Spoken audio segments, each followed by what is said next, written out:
Баршаңызға қайырлы күн. Есімім Гүлім. Бүгін сіздермен осындай өте дәмді, жеңіл әрі тойымды салат рецептісін ұсынамын. Ең алдымен жұмыртқадан құймақ дайындаймыз. Жұмыртқаға тұз және крахмалды қосып, барлығын жақсылап венчикпенен араластырамыз. Біздің жұмыртқалы массамыз осындай сұйықтықта болады. Содан соң табаны қатты етіп қыздырып, оған майымызды құямыз. Осылай кондитерлік кисточкамен барлығын жағып, содан соң жаңағы дайындап қойған жұмыртқалы массамызды осылай қуырамыз. Алдымен бір жағын пісіріп алған соң, екінші жағын аударып, оны да бірнеше минут ұстаған соң жұмыртқамызды аламыз. Барлығын осылай құйып, құймақ тәріздес етіп пісіріп аламыз. Егер ортасы тесік болып қалып жатса, ештеңке етпейді. Оны салатқа салған уақытта білінбей кетеді. Осылай екі жағынан аударып, жақсылап қуырып, пісіріп аламыз. Жұмыртқа өте тез дайын болады. Салат жапырақтарын жуып, құрғатып, содан соң осылай пышақпенен турап аламыз.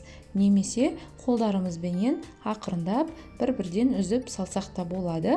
Маған осылай тураған ыңғайлы болды, сол себептен турап салдым. Арнайы салатты жинайтын ыдысымызға салып, содан соң қызанақты да осылай ұсақтап бірнеше бөлікке бөліп, жаңағы салат жапырақтары жиналып тұрған ыдысымызға саламыз.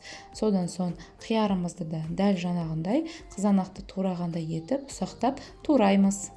Туралған қиярды да салатымызға саламыз. Жаңағы қуырып алған жұмыртқалы құймағымызды осылай рулет тәріздес етіп орап, оны пышақпенен осылай ұзынша етіп тураймыз. Туралған дайын болған жұмыртқаны салатымыздың бетіне саламыз.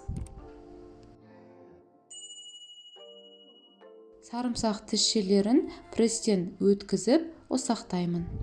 Қалауларыңызша сарымсақты көбейтсеңіздер болады. Дәміне қарай тұз, бұрыш және кішкене дәм қосар кристалликтерін, 1-2 тамшы сірке қышқылын және сұйық майымызды құйып, барлығын жақсылап араластырамыз. Ингредиенттеріміздің барлығы толығымен араласуы керек. Біздің салатымыз осымен дайын. Қалауларыңызша ішіне ірімшікті де салсаңыздар болады. Олайда өте дәмді болып шығады. Санаулы минуттар ішінде салатымыз оңай әрі тез дайындалады. Құрамындағы ингредиенттерінің барлығы қолжетімді. Кез келген уақытта таңғы асқа немесе кешкі асқа жеңіл тағам ретінде дайындаңыздар. Сіздерге ұнайды деген ойдамын. Құрамындағы ингредиенттерін дәміне қарай өзгертсеңіздер болады. Өте керемет болып шығады. Сіздер дәл осы рецептпен дайындап көріңіздер. Өте әдемі, тәбетті ашатын, дәруменге толы, өте пайдалы салаттардың бірі. Астарыңыз дәмді болсын. Сіздермен бірге болған Гүлім.